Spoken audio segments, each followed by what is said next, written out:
Factory के लिए आप बायर हो और जो भी आप डिसीजन दोगे वो अपने बायर को, क्योंकि आप डायरेक्ट कम्युनिकेट कर रहे हो। कुछ भी अगर कम्युनिकेशन में गैप हो गया तो वो कम्युनिकेशन का गैप जो है वो आपके ऑर्डर की डिलीवरी को इफेक्ट करेगा। मतलब बायर पर्सपेक्टिव, बायर के साथ थोड़ा मैनिपुलेटिव होना चाहिए या ऑनेस्ट होना चाहिए? उसे सोर्सिंग देखनी है, उसे प्रोक्योरमेंट देखनी है, प्रोडक्ट कैसा बन रहा है जो बायर एक्सपेक्ट कर रहा है, जो उसे चाहिए। गवर्नमेंट भी FTA पॉलिसीज लाके, फ्री ट्रेड एग्रीमेंट लाके जो है इंडस्ट्री को सपोर्ट कर रही है। तो पता है कि फैब्रिक यहाँ जाएगा तो यहाँ इस तरह से कटिंग होगी। कटिंग करने के लिए पैटर्न होना चाहिए। पैटर्न कैसे बनता है वो PD स्टेज से ही बन जाता है। स्वागत है दोस्तों एक और नए पॉडकास्ट में। और आज की जो हमारी गेस्ट हैं वो हैं Shalini ji. Ma'am as an senior merchandising manager काम कर रही हैं और मैम से हमने बहुत ही डिटेल में जाना है कि अगर किसी को एक सक्सेसफुल मर्चेंडाइजर बनना है in textile industry, in factory industry, तो उसको क्या क्वालिटीज़ उसके अंदर होनी चाहिए। तो इसको हमने डिटेल में जाना है। वीडियो पूरा देखिएगा, आपको बहुत सारी इंसाइटफुल इन्फॉर्मेशन मिलेगी जो आपके करियर को बूस्ट करने में मदद करेगी। और अभी तक अगर आपने चैनल को सब्सक्राइब नहीं किया है, प्लीज़ दोस्तों चैनल को सब्सक्राइब कर दीजिएगा, उससे बहुत मोटिवेशन मिलती है।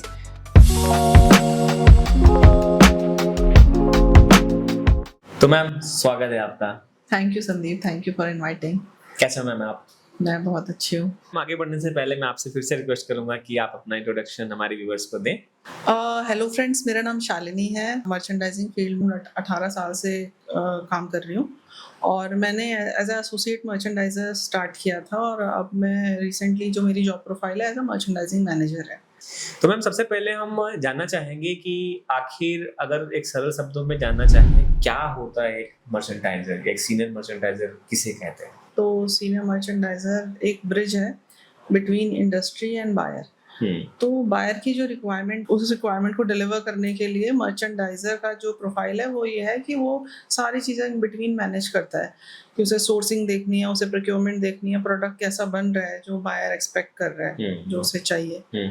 तो वो सारा काम मर्चेंडाइजर का होता है देखना। इन बिटवीन जो डॉक्यूमेंटेशन है वो डॉक्यूमेंटेशन भी उसका पार्ट है। मतलब प्रोडक्ट बनने से लेकर डिस्पैच होके शिपमेंट निकलने तक और कस्टमर को पहुंचने तक ये मर्चेंडाइजर को इसका पूरा एक ट्रैक रिकॉर्ड रखना पड़ता है। डेवलपमेंट स्टेज से बेसिकली हमारा मर्चेंडाइजर का काम डेवलपमेंट स्टेज से शुरू होता है। बायर एक अपनी रिक्वायरमेंट देता है कि मुझे उसे ये प्रोडक्ट चाहिए।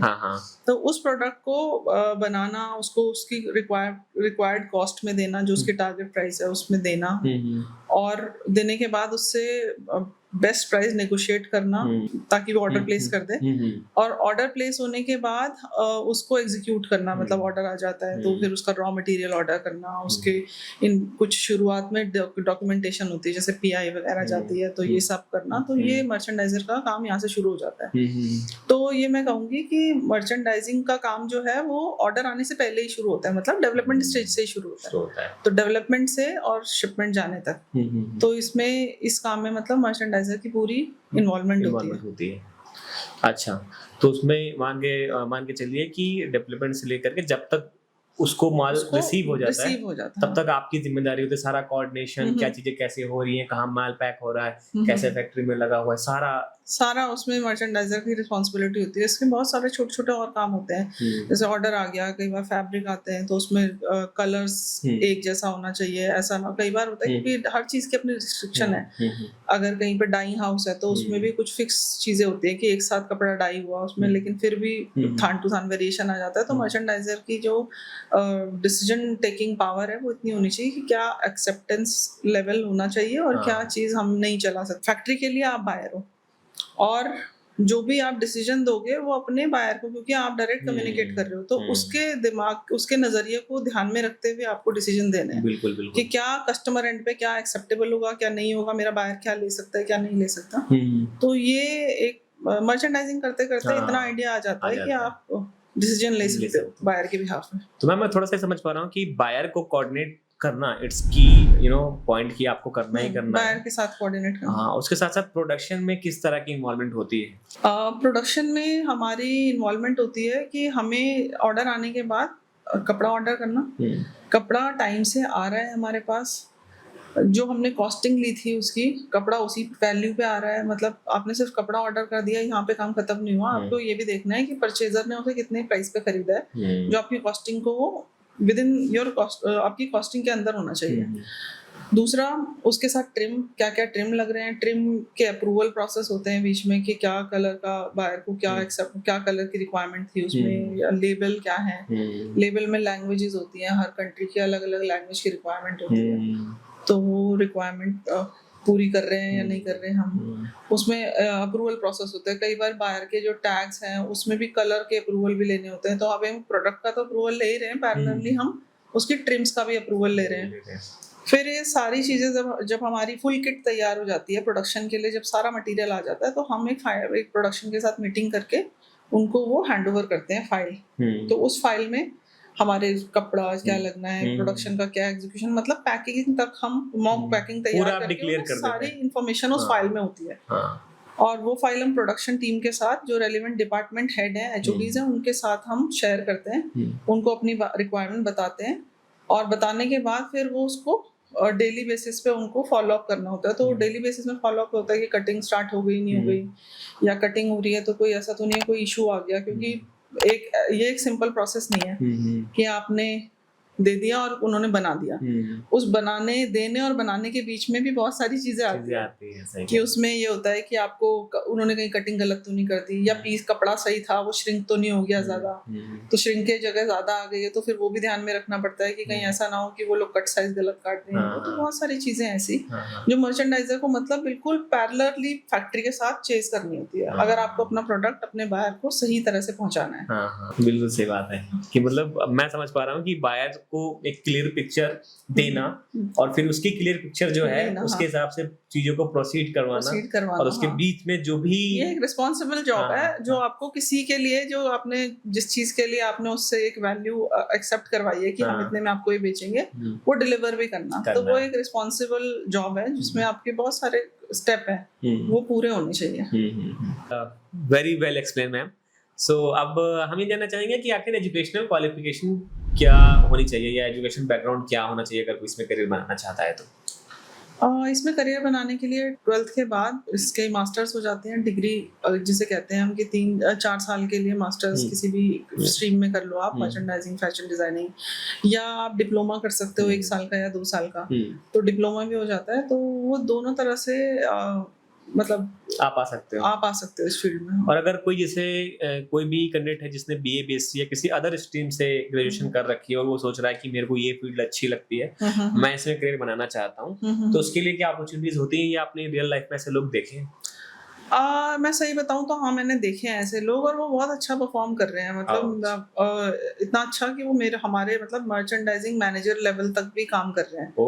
तो उसमें क्या है कि वो जब इनिशियल स्टेज पे अगर किसी को अपॉर्चुनिटी मिलती है कि किसी ने जॉब मिल गई या इंटर्नशिप ज्वाइन कर ली किसी तरह ट्रेनिंग के लिए, तो वो आने के बाद एक जो एक्सपोर्ट हाउस है एक अपने आप में इंस्टीट्यूट की तरह काम करता है। तो वहाँ पे छोटी छोटी चीजें सिखाई जाती हैं कि मतलब आपको एक तरह से ट्रेनिंग इंस्टीट्यूट ही दिखेगा वहाँ पर, आपको हर चीज पूरी तरह से एसओपीज डिजाइन है। आपको पता है कि जब कपड़ा आना है तो मतलब आपको किस तरह से बायर के साथ कम्युनिकेट करना है पीडी के ऊपर, तो उसमें अकेला कोई काम नहीं कर रहा है, पूरी टीम के साथ काम हो रहा है। तो अगर सपोज डेवलपमेंट स्टेज पे अगर कोई बिल्कुल जो इस फील्ड का नहीं है वो आता है, तो उसको पूरी टीम मिलती है। टीम मतलब एक डिपार्टमेंट है, जो पीडी डिपार्टमेंट है वो काम कर रहे हैं। पीडी डिपार्टमेंट गाइड करता है कि आपको ये मिलेगा, ये नहीं मिलेगा। तो जब ये इतनी सारी चीजें डिस्कशन और बातें होती हैं, तो उससे ट्रेनिंग अपने आप ही मिलती रहती है। फिर डाउन द लाइन जब फैक्ट्री को अगर आप देखो तो फैक्ट्री भी इस तरह से डिजाइन है कि वहां पर हर चीज एसओपी से सेट है, मतलब एक स्टैंडर्ड जो प्रोसेस है काम करने का वो सेट है। तो उसमें कोई भी अगर आएगा तो उसको बिल्कुल वही ट्रेनिंग मिल जाती है कि वो 4 साल में इस तरह से ट्रेंड हो जाएगा कि वो एक कोई डिग्री या डिप्लोमा कर रहे हुए कैंडिडेट के बराबर ही तैयार हो जाता है, क्योंकि ये प्रैक्टिकल नॉलेज वाली फील्ड है। बिल्कुल हाँ, इसमें आपको कर करके जितना नॉलेज लो वो ज्यादा अच्छा रहता है। हाँ, तो उसमें वही है कि आप आ गए हो और आपको जब दिख रहा है कि एक प्रोसेस है जो डिजाइन है ऑलरेडी, तो पता है कि फैब्रिक यहाँ जाएगा तो यहाँ इस तरह से कटिंग होगी, कटिंग करने के लिए पैटर्न होना चाहिए, पैटर्न कैसे बनता है वो पीडी स्टेज से ही बन जाता है। फिर उसके बाद कटिंग जब स्टिचिंग के लिए इशू हुआ तो उसकी क्या प्रोसेस है कि वो लाइन में मतलब पीस रेट पे बन रहा है या फिर वो एक चेन सिस्टम में बन रहा है, तो वो करते करते बहुत सारी चीजें ट्रेनिंग अपने आप ही एक एक्सपोर्ट हाउस देता है। बिल्कुल। और मैं दोस्तों पर्सनली अपने एक्सपीरियंस से सजेस्ट करना चाहूंगा कि अगर आप आपके पास बजट नहीं है, पैसे नहीं है डिग्री डिप्लोमा करने का, तो अगर आपको कहीं भी ऐसी अपॉर्चुनिटी मिल रही है आप ले लो, लेकिन 2 चीजों का ध्यान रखना, एक तो ओवरवेल्म नहीं होना क्योंकि काफी सारी चीजें आपके लिए नई है, exactly. वो आपके बैकग्राउंड से मैच नहीं करनी है।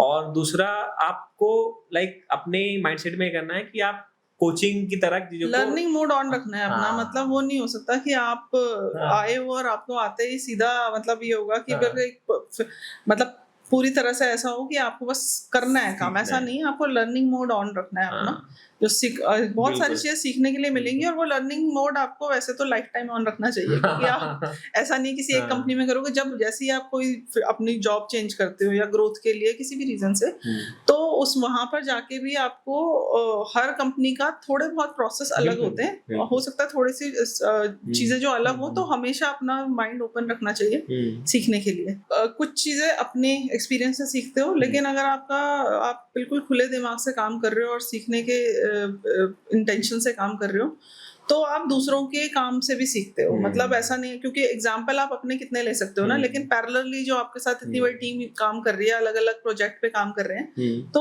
उनसे भी आपको सीखने के लिए बहुत सारी चीजें मिलेंगी। तो वो इसलिए अपना थोड़ा सा ओपन माइंड होके सीखने की जरूरत है इस फील्ड में।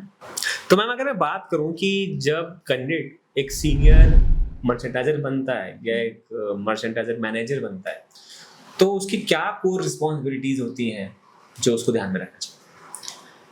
सीनियर मर्चेंडाइजर की सबसे पहली रिस्पॉन्सिबिलिटी तो ये है कि जो बायर की रिक्वायरमेंट है, क्योंकि बायर से वो डायरेक्ट टच में है, तो जो उसकी बायर की रिक्वायरमेंट है वो उसको फुलफिल कर पा रहा है। सपोज उसने कोई अगर प्रोडक्ट मांगा है आपसे, तो वो प्रोडक्ट आपको उसकी प्राइस टारगेट के अंदर आप फिट करके उस डेवलपमेंट को ऑर्डर में कन्वर्ट कर पा रहे हैं। क्योंकि कई बार क्या होता है कि बंद करते तो हम बहुत सारे आर्टिकल के ऊपर काम है, बट उसके प्राइस नहीं दे पाते, तो वो ऑर्डर मटेरियलाइज नहीं हो पाता, उस पर ऑर्डर नहीं आ पा रहा है। बिल्कुल। तो जो मर्चेंडाइजर का काम है मैक्सिमम पीडीज को ऑर्डर में कन्वर्ट करने का, कि वो इस तरह से काम करे या फिर इतना उसके जो कॉम्पिटिटिव प्राइस दे, जिससे कि वो ऑर्डर उसको बायर को हम एग्जीक्यूट मतलब ऑर्डर में कन्वर्ट कर पाए अपने एक स्टाइल को, जो भी हम उसके लिए नया डिजाइन बना रहे हैं। फिर उसको ऑर्डर लेने के बाद उसकी एग्जीक्यूशन की जो हमने उसे प्राइस दिया है, उसी प्राइस के अंदर हम उसको, उसमें ऐसा ना हो कि आपने कर दिया और वो मटेरियल आप ज्यादा पैसे का खरीद रहे हो, तो आपको बहुत सारी चीजें ध्यान में रखनी है कि material with in the cost आए, उसकी क्वालिटी बिल्कुल मेंटेन रहे, उसमें कोई भी ऐसी चीज ना हो कि जो बायर को बाद में ये ना कहना पड़े कि आपने ये मुझे क्या दिखाया था और क्या दे दिया वाली चीज। तो वो आपको पूरा जो एग्जीक्यूशन करना है ऑर्डर का, वो उसको ध्यान में रखते हुए करना है कि आपको उसमें प्रोडक्शन एग्जीक्यूशन, उसकी कपड़े की क्वालिटी, कलर मैचिंग, डिजाइन, अगर एम्ब्रॉयडरी उसके ऊपर है तो वो सारा जो है डाउन द लाइन आपने उसको कम्युनिकेट कर दिया है कि बायर की रिक्वायरमेंट को आपने अच्छे से एक्सप्लेन करा हुआ है कि वो जो खरीदना, जो हमने जिसके लिए पैसे लिए हम उसको एग्जैक्टली सेम डिलीवर कर रहे हैं, क्योंकि ये वन टाइम नहीं होता। मर्चेंडाइजिंग एक रिलेशनशिप भी बन जाती है बायर और मर्चेंडाइजर के बीच में। तो वो जो रिपीट ऑर्डर आना या फिर नए आपके साथ बायर की जो एसोसिएशन है, वो लॉन्ग टर्म में तभी चल पाएगी जब आप उसका जो उसको आपने कमिटमेंट किया वो आप उसको डिलीवर कर रहे हो अपनी कमिटमेंट को। तो एक मर्चेंडाइजर के लिए मुझे लगता है कि अपने बायर को के साथ लॉन्ग टर्म एसोसिएशन बना के रखना भी एक बहुत बड़ी जिम्मेदारी है। मतलब एक बारी के लिए तो कोई भी कर देगा, लेकिन वो बायर अगर आपके साथ सालों साल काम कर रहा है, तो दैट मीन्स उसे आपका काम समझ में आ रहा है और आप अपना काम सही डायरेक्शन में कर रहे हो। तो मैम अगर मैं बात करूं कि जब आप एक सीनियर पोजीशन पे पहुंचते हो, specially in senior merchandising position पे, तो किस तरह की चैलेंजेस आप फेस करते हो? की चैलेंजेस तो मैं ये कहूँगी कि मर्चेंडाइजिंग में जो मुझे अभी तक लगता है, टाइमलाइन बहुत ही ज़्यादा एक क्रूशियल पार्ट है मर्चेंडाइजिंग में। क्योंकि ऑर्डर आने के बाद एक टाइम फिक्स हो जाता है, आपको विद इन उस टाइम के अंदर फ्रेम में ही आपको अपने सोर्सिंग भी करनी है, टाइमली अपने जितने भी आपकी सप्लाई चेन है उनसे सारा मटेरियल अरेंज करना, और सारी चीज़ें विद इन दी जो आपकी कॉस्टिंग है उसके अंदर लेना, नेगोशिएशन भी उसी बीच में होता है सप्लायर्स के साथ, और सारी चीज़ें अप्रूवल प्रोसेस भी उसी में होता है। तो सब कुछ विद इन फिक्स टाइमलाइन आपको ये खत्म करना है काम, और ऑर्डर को प्रोडक्शन में प्रोड्यूस करके और शिपमेंट भी डिस्पैच करनी है। तो एक टाइम थोड़ा सा ये होता है, क्योंकि एक्सटेंशन लेना मतलब परफॉर्मेंस जो है वो आपकी बायर के नजरिए से थोड़ी सी डाउन जाने लगती है, क्योंकि उनको उन लोगों के सीजन बेस्ड भी चलते हैं कई बार ऑर्डर, कि अगर आपने टाइम लाइन लेट की तो उनका सीजन मिस हो जाएगा, तो फिर वहां पे उनकी सेल में इफेक्ट पड़ेगा। तो उसके कॉन्सिक्वेंस ये होते हैं, कई बार बायर कैंसिल करते हैं ऑर्डर, कई बार डिस्काउंट करते हैं, तो कंपनी के लिए बहुत बड़ा लॉस हो जाता है। तो उसको एक मर्चेंडाइजर को उसमें ये ध्यान रखना कि जो हमें टाइमलाइन मिली है उस टाइमलाइन में ये सारा काम करना, कि मतलब आप सोर्सिंग करवाना, उसमें अप्रूवल क्लोज करना, सारे प्रोडक्शन एग्जीक्यूट करना, तो ये सारी चीजें उसमें इन्वॉल्व होती हैं। तो वो आपको अपने फिक्स टाइमलाइन में करना है, तो उसमें आपको हर जगह से प्रॉम्प्टली काम करना है। मतलब आपको इतना टाइम नहीं मिलेगा कि आप 2 दिन वेट कर सकते हो, 3 दिन वेट कर सकते हो। तो आपको जितना अपने एंड पे जितना जल्दी काम करके खत्म करना है ताकि अपने डेडलाइन मीट कर सको, क्योंकि मर्चेंडाइजर की परफॉर्मेंस ही है कि आप जो बायर की रिक्वायरमेंट को हर तरह से पूरा कर रहे हो, पैसे से भी और उसकी डिलीवरी टाइम पे दे रहे हो। बिल्कुल। तो वैसे मैम अगर मैं इंडिया की बात करूं तो जो भी सोर्सिंग वगैरह होती है तो वहाँ पे जैसे वर्कर्स बेसिक जो मेन पावर है, फेस्टिवल्स आ रहे हैं, कई बार उनकी मशीनरी नहीं काम कर रही है, तो इस तरह की चैलेंजेस होते हैं, बहुत चैलेंज होते हैं इस तरह के। तो उस सिचुएशन में मैम आप बेस्ड ऑन योर एक्सपीरियंस आप कैसे हैंडल करते हैं इन तरह की चीजों को कि बायर पे वो इफेक्ट ना पड़े? उसमें क्या होता है, हम लोग जब डिलीवरी कमिट करते हैं तो हम कोशिश करते हैं कि ये चीज ध्यान में रहे कि ये जब ऑर्डर जब क्लोज हो रहा है, मतलब जब ऑर्डर प्लेस हो रहा है, तो उसका जो टाइमलाइन है, जैसे 70 डेज पे बायर प्लेस करते हैं ऑर्डर, कि 70 दिन के अंदर अपनी हमारी एक्स फैक्ट्री मतलब कार्गो रेडी डेट हो जाए या 90 डेज पे हो जाए। तो उसमें हम ये देख लेते हैं कि कहीं ऐसा तो नहीं है इसमें फेस्टिवल में, क्योंकि जो सबसे ये जो इंडिया में जो इफेक्ट करता है ना, वो ये फेस्टिवल, ये जो दिवाली और छठ वाला जो सीजन आता है वो, क्योंकि मेजर फेस्टिवल है इंडिया का, तो वहाँ पे बहुत इफेक्ट करती है, लेबर की शॉर्टेज हो जाती है बहुत ज्यादा। तो हम फिर उसको उस तरह से लेके चलते हैं कि या तो हम एडवांस में बायर को ये इन्फॉर्म करके चलते हैं कि ये टाइमलाइन में अगर वो हमारे 10 दिन एक्स्ट्रा लग रहे हैं या 15 दिन एक्स्ट्रा लग रहे हैं तो ये हम बता के चलते हैं। और अभी आज की डेट में काफी बायर अवेयर भी हैं, दिवाली वाला सीजन तो I think mostly buyer aware है कि यहाँ पे ये आता है ये चैलेंज। तो दूसरा, अगर फिर भी इफेक्ट करता है तो फिर हम कई बार जो चीजें हम कर सकते हैं तो वो पैरेलली सोर्स करते हैं, या फिर कॉन्ट्रैक्ट बेसिस पे जहाँ पे अलाउ है करना कि हम आउटसोर्स कर सकते हैं चीजें, तो फिर वो करनी पड़ती है, क्योंकि सारी चीजें जरूरी हैं, डिलीवरी जरूर मीट करने के लिए, तो फिर जिस तरह से भी होगा। लेकिन वो ये है कि विद इन सेट प्रोटोकॉल, ऐसा नहीं कि अगर किसी के प्रोटोकॉल में ऐसा अलाउ नहीं है तो वो नहीं होता, फिर उसमें फिर दूसरे तरह के प्लान बनते हैं। बट हाँ, हम कोशिश करते हैं कि डिलीवरी मीट करने के लिए हम अपना प्लान बी साथ में लेके चलें। अच्छा, यानी कि इस चैलेंजेस को ओवरकम करने के लिए थोड़ा सा पहले ही प्लान करके चलें, फेस्टिवल्स का प्री प्लान कर लो, या फिर पैरेलली आपको ऐसा लगता है कि कोई चीजें ऐसी हैं कि आपको सब कॉन्ट्रैक्टर के साथ काम करना है और वो आपके बायर अलाउ करते हैं करना, क्योंकि कई बार कुछ कस्टमर नहीं करते, तो अगर अलाउ करते हैं तो फिर आपको वो भी हेल्प लेनी पड़ सकती है, कि उसमें होता है कि आपको थोड़ा बाहर से किसी तरह से फिनिशिंग कुछ करानी है या फैब्रिकेशन कराना है, बट वो डिपेंड करता है कस्टमर टू कस्टमर। अगर कोई कस्टमर अलाउ नहीं करता तो फिर उसके लिए हम उस तरह से टाइम लेके ही चलते हैं। कितनी अच्छी जर्नी रही है। कई बार हो सकता है कि हम सारी प्लानिंग करते हैं, चीज़ें होती हैं और फिर भी कुछ सिचुएशंस की वजह से हम वो टाइमलाइन नहीं मीट कर पाते हैं, टाइम पे प्रोडक्ट हम डिलीवर नहीं कर पाते हैं। तो उस तरह की सिचुएशन को फिर आप कैसे मतलब मैनेज करते हो कि बायर को भी बुरा ना लगे और एक तरह से आपका काम भी हो जाए?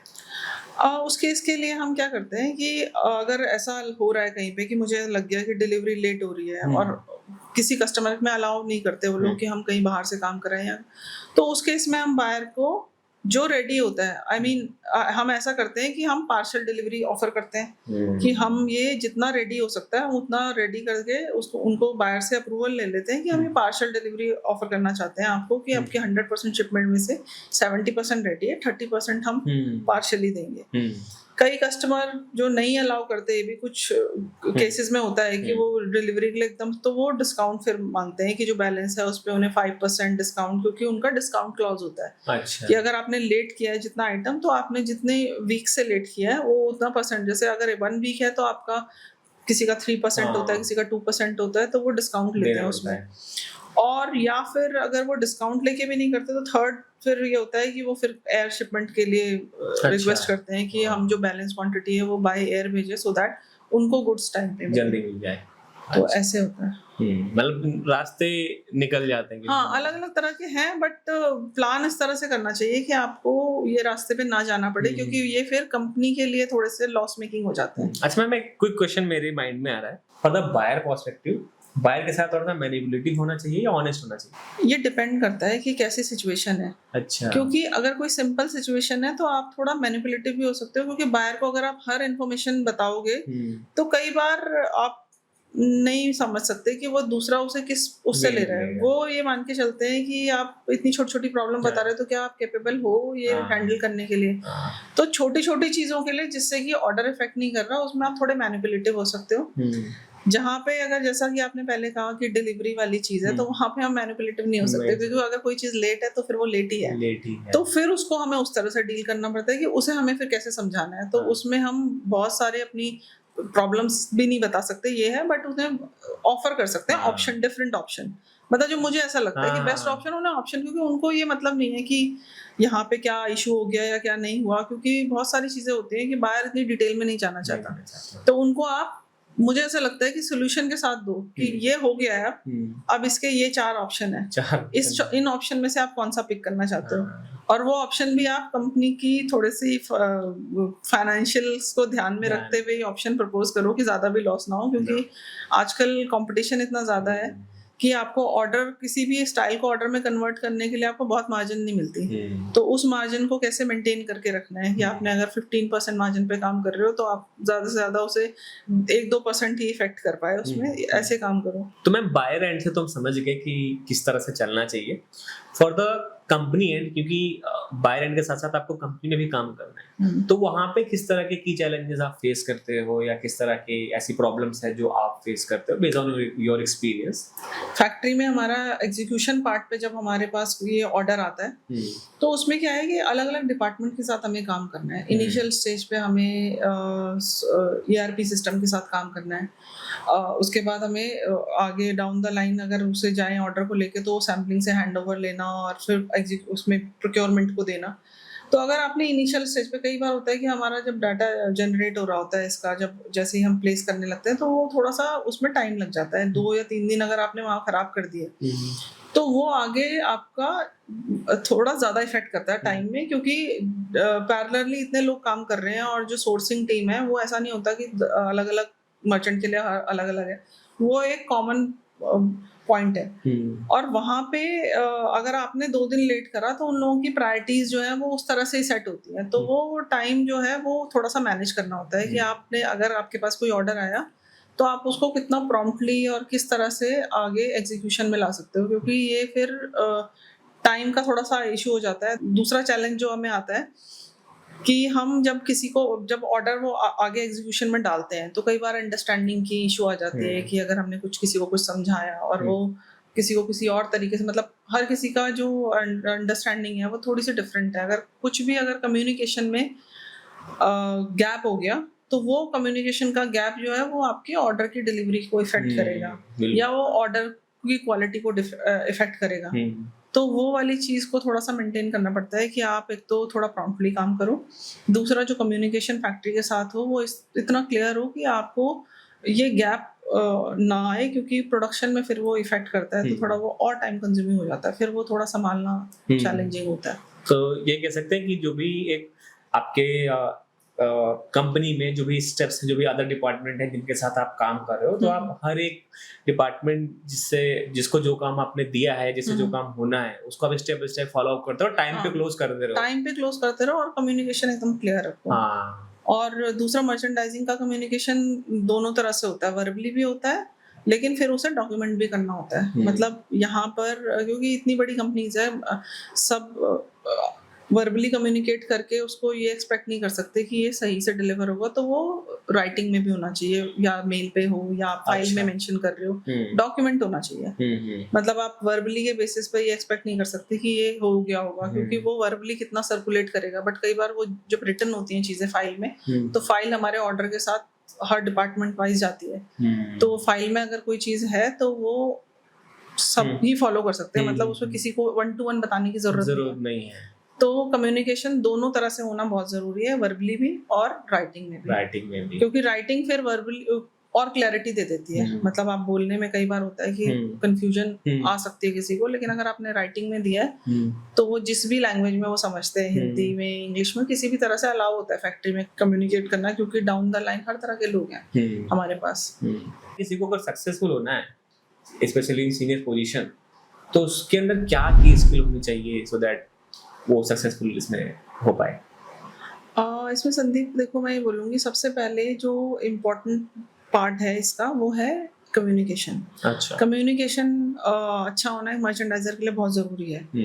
और कम्युनिकेशन का मतलब मैं ये नहीं कहती कि आप बहुत अच्छी इंग्लिश बोलते हो, बट एक अंडरस्टैंडिंग होनी चाहिए कि आप कितनी अच्छे से बायर की बात समझ सकते हो, और फिर वो बायर की बात समझ के आप जिन डाउन द लाइन जब हम लोगों से काम करवाते हैं तो उनको कैसे कम्युनिकेट कर सकते हो, क्योंकि एक मर्चेंडाइजर एक ब्रिज है बायर के और इंडस्ट्री के बीच में। बिल्कुल सही बात। और उस ब्रिज को स्मूथ होना बहुत जरूरी है। क्योंकि अगर वो मर्चेंडाइजर बात समझ के और अगर रिक्वायरमेंट के हिसाब से प्रोडक्ट डिलीवर कर पा रहा है तो उससे अच्छी कोई चीज नहीं हो सकती, मुझे लगता है। क्योंकि मर्चेंडाइजर का काम ही है कि वो उसको बहुत तरह तरह के डिपार्टमेंट के साथ कम्युनिकेट करना है, सोर्सिंग में करना है, प्रोडक्शन में करना है, कई बार होता है इंचार्जेस और सुपरवाइजर के साथ भी, चेकर्स के साथ भी बात करनी पड़ती है अगर कई कुछ चीज़ें उन्हें नहीं समझा पा रहे हैं उनके सुपरवाइजर, तो वो उन लोगों को, हर तरह के लेवल के लोगों को आपकी बात समझ में आए, तो वो मर्चेंडाइजर के अंदर एक क्वालिटी बहुत अच्छी होनी चाहिए। उसकी पीआर बहुत अच्छी होनी चाहिए कि उसके रिलेशनशिप लोगों के साथ जो बात करता है तो एक इस तरह की उसकी इमेज होनी चाहिए कि लोग, ऐसा ना हो कि आप हमेशा एक अथॉरिटेटिव वे में या फिर किसी कहें कि आप बिल्कुल बॉसी तरह से बात करो लोगों के साथ, क्योंकि मर्चेंडाइजर एक अच्छी पोजीशन है एक्सपोर्ट हाउस में और बहुत सारे लोग उनके अंडर काम करते हैं, या मैक्सिमम लोग जो फैक्ट्री है वो मर्चेंडाइजर उनके लिए बायर है। तो आपकी लेकिन वो चीज, रिलेशनशिप ऐसी होनी चाहिए कि वो लोग आपकी बात समझें और उसको फॉलो कर सके। ऐसा ना हो कि आप सिर्फ एक इंस्ट्रक्टर नहीं बन सकते कि आपने इंस्ट्रक्शन दे दी, आपको मेक श्योर करना है कि आपकी बात कम्युनिकेट हो गई है। तो उसे अगर करने के लिए आपको वेरीफाई करना है, रीचेक करना है, तो उसमें करने में कोई बुराई नहीं है, क्योंकि आपके ऊपर बहुत बड़ी जिम्मेदारी है, मतलब मर्चेंडाइजर्स के ऊपर बहुत बड़ी जिम्मेदारी है बायर की। बिल्कुल सही बात कि आपने कंपनी की एक इन्वेस्टमेंट लगी हुई है आपकी कम्युनिकेशन और आपके एग्जीक्यूशन पर, और बायर ने ऑर्डर प्लेस किया हुआ है, स्मूथ तरीके से काम चलता रहे, तो उसके लिए मर्चेंडाइजर को थोड़े से एफर्ट करने पड़ते हैं। और मैं ये कहूँगी कि मर्चेंडाइजर को अपना जो नेगोशिएशन स्किल है उसको और इन्हांस करने के लिए मार्केट का थोड़ा सा ध्यान रखना चाहिए कि किस तरह के फैब्रिक्स आ रहे हैं, या क्या जो हमारे एग्जिस्टिंग फैब्रिक है उनकी क्या कॉस्टिंग है जो हम और या सोर्सिंग ऐसी है कि जो हम कहीं से और कॉम्पिटिटिव प्राइस में सोर्स कर सकते हैं। कस्टमर ही है जो सेम ऑर्डर नेक्स्ट टाइम जब रिपीट देता है तो वो कहता है कि मुझे थोड़ी सी और डिस्काउंट दो, मैं इसको फिर से प्लेस करना चाहता हूँ ऑर्डर को। तो उसके लिए आपको ये पता होना चाहिए कि मार्केट में अगर ऐसा कोई चांस आपके पास आता है या नहीं भी आता है तो आपका प्रॉफिट मार्जिन इंक्रीज करने के लिए आप क्या मैक्सिमम कंपनी को प्रॉफिट दिलवा सकते हो, तो उसके लिए आपको अपनी तरफ से एफर्ट करते रहना चाहिए, मार्केट से फुली अवेयर होना चाहिए। मतलब awareness is very important for merchandiser. So career growth के पॉइंट ऑफ व्यू से आपका क्या इस पे ओपिनियन है, जो इसमें अगर करियर बनाना चाहते हैं उनके लिए? जो इंडस्ट्री है ये इतनी बड़ी है कि 2023 में ही हमने 40 बिलियन की एक्सपोर्ट की है। तो 40 बिलियन का एक्सपोर्ट इंडिया से अगर हो रहा है तो उसकी अच्छी खासी इंडस्ट्री होगी और उसमें जॉब अपॉर्चुनिटीज भी बहुत अच्छी होंगी और हर लेवल के लिए होंगी, मर्चेंडाइजर, डिजाइनर और हर तरह का जो जिन लोगों की कंट्रीब्यूशन है उसमें, तो वो हर तरह की अपॉर्चुनिटीज इसमें होंगी, तो इसमें तो कोई डाउट नहीं है। मतलब दूसरा यहाँ पर अगर मैं कहूँ कि गवर्नमेंट का भी बहुत अच्छा सपोर्ट है कि गवर्नमेंट भी FTA पॉलिसीज लाके, फ्री ट्रेड एग्रीमेंट लाके जो है इंडस्ट्री को सपोर्ट कर रही है। तो इस सपोर्ट से क्या होगा कि आपका कुछ हो सकता है कि और बिजनेस और आने के चांसेस हो, क्योंकि जो ड्यूटीज है उसमें रिबेट मिल जाती है, तो कंट्रीज प्रेफर करती हैं कि वो ऐसी कंट्री में ऑर्डर प्लेस करे जहाँ से उनकी ड्यूटी कम हो प्रोडक्ट की, तो उससे भी आपको ग्रोथ ही मिलेगी। मैम काफ़ी अच्छी आपकी और इंस्पायरिंग जर्नी रही है, और इस जर्नी के हिसाब से ऐसी क्या चीज़ है जो आपको अच्छी नहीं लगती आपकी प्रोफाइल में?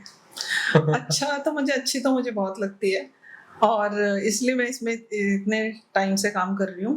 इंटरेस्ट के साथ काम करो तो वो अच्छी लगने लग जाती है चीजें। लेकिन मैं कई लोगों को देखती हूँ, जैसे जो यंगस्टर आ रहे हैं, जो फ्रेशर्स आते हैं, वो अपनी इस जॉब को आईटी से कंपेयर करते हैं। अच्छा। तो अगर वो आप आईटी से अगर एक्सपोर्ट हाउस की जॉब को कंपेयर करोगे तो उसका कोई कंपैरिजन नहीं है, क्योंकि ये डेस्क जॉब नहीं है बिल्कुल भी। मतलब यहाँ पर आपको एग्जीक्यूशन करना है, कोई प्रोडक्ट डिलीवर करना है, उस डिलीवर करने के लिए आपको अलग अलग डिपार्टमेंट के साथ डिस्कशन करनी होती है, आपको अप्रूवल क्लोज करने हैं, या किसी भी डिजाइन के ऊपर एक हमारी डिस्कशन अलग तरह की होती है। मतलब वो नहीं होती कि आपकी फिक्स्ड फॉर्मेट है, उस पर हमें डेस्क जॉब करना है, वो नहीं है। अच्छा। हर कभी कभी प्रोसेस भी चेंज हो, कई बार हर तरह की एक ही फॉर्मूला हर जगह अप्लाई नहीं होता, कई बार किसी कस्टमर के साथ कुछ चलता है, किसके साथ कुछ नहीं चलती। तो वो चीज है कि ये थोड़ा सा डिफरेंट है आईटी से। तो उसे अगर आप कंपेयर करो तो वो उसका कंपैरिजन मतलब इनजस्टिस होगा इस प्रोफाइल के साथ, क्योंकि ये एकदम अलग फील्ड है। और क्योंकि जो यंगस्टर है उन लोगों के साथ हर तरह के कुछ पीजीज में रहते हैं, तो वो आपस में कंपैरिजन करते हैं, तो वो फिर वो चीज गलत होगी। बिल्कुल सही बात है। वो है कि हर इंडस्ट्री के अपने प्लस एंड माइनसेस होते हैं, जैसे कि आपने बताया। तो मैम वैसे हमने काफी सारी चीजें डिस्कस कर ली हैं, और अब लास्ट में मेरे पास ऐसा कोई क्वेश्चन बचा नहीं है। मैं आपसे रिक्वेस्ट करूंगा कि आपको कोई पर्सनल इंसाइट हो जो आप डायरेक्टली व्यूअर्स को बताना चाहो, जो इस प्रोफाइल में आना चाहते हैं, तो प्लीज आप बताइए। मैं तो यही बताना चाहूंगी कि जो भी इस लाइन को चूज करता है, तो उसे अपने इंटरेस्ट के साथ अगर वो चूज करता है, किसी के देख के नहीं, कि अगर किसी ने ज्वाइन किया हुआ है तो मैं भी ये कर लेता हूँ वाली चीज से नहीं होगा। क्योंकि इस काम को करने के लिए स्पेशली एक इंटरेस्ट होना बहुत जरूरी है। अगर आपका इंटरेस्ट है तो आप इस यहाँ पे ग्रोथ की, ऐसा नहीं है कि यहाँ बहुत कंसिस्टेंट ग्रोथ है। मतलब ये नहीं कि इंडस्ट्री में सिर्फ आप मर्चेंडाइजिंग के भी अलग अलग लेवल हैं। फिर उसके बाद आप और अगर आप अच्छा करते हो, आप कम्युनिकेशन आपकी बहुत अच्छी हो गई कि समझने की, समझाने की, अंडरस्टैंडिंग, आप बाइंग एजेंसी में जाइए। वहाँ बाइंग एजेंसी में आप एक तरह से बायर के रिप्रेजेंटेटिव की तरह आप काम कर सकते हो। तो जो भी इसको चूज करता है, थोड़ा सा ये सोच के इंटरेस्ट के साथ अगर चूज करेगा तो इसमें ग्रोथ की कोई लिमिट नहीं है। अगर मैं कहूँ कि ग्रोथ भी अनलिमिटेड ही है, तो मैं यही कहूँगी कि आप इंटरेस्ट के साथ आइए, और बहुत कुछ है इस स्ट्रीम में, और बहुत अच्छे ग्रोथ की चांसेस हैं, अपॉर्चुनिटीज़ हैं जो आपको यहाँ पे मिलेंगी। बिल्कुल मैम, सही कह रहे हैं। तो दोस्तों, ओवरऑल हमने काफ़ी सारी चीज़ें डिस्कस कर ली हैं जो हमें करनी थी, लेकिन फिर भी अगर आपके मन में कोई भी क्वेश्चन है, आप कमेंट कीजिए, हम लोग उसका पर्सनली रिप्लाई करेंगे। या ऐसा कोई टॉपिक जो आप लोगों को लगता है कि इस पे डिस्कशन चाहते हो आप मेरे साथ और मैम के साथ में, आप वो भी कमेंट कीजिए। अगर ज़्यादा से ज़्यादा कमेंट आएंगे तो हम लोग ट्राई करेंगे उस टॉपिक को डिस्कस करने के लिए। और लास्ट में दोस्तों, अगर वीडियो से आपको ज़रा भी वैल्यू मिली हो तो प्लीज़ दोस्तों लाइक कर दीजिए, कमेंट कर दीजिए, और चैनल को सब्सक्राइब कर दीजिए। वीडियो को शेयर जरूर कीजिएगा, जो भी लोग इसमें करियर बनाने की सोच रहे हो या इसमें आना चाहते हो। Thank you so much ma'am for your contribution to your time, and it's my pleasure to host you, ma'am. Thank you so much, Sandeep. Thank you.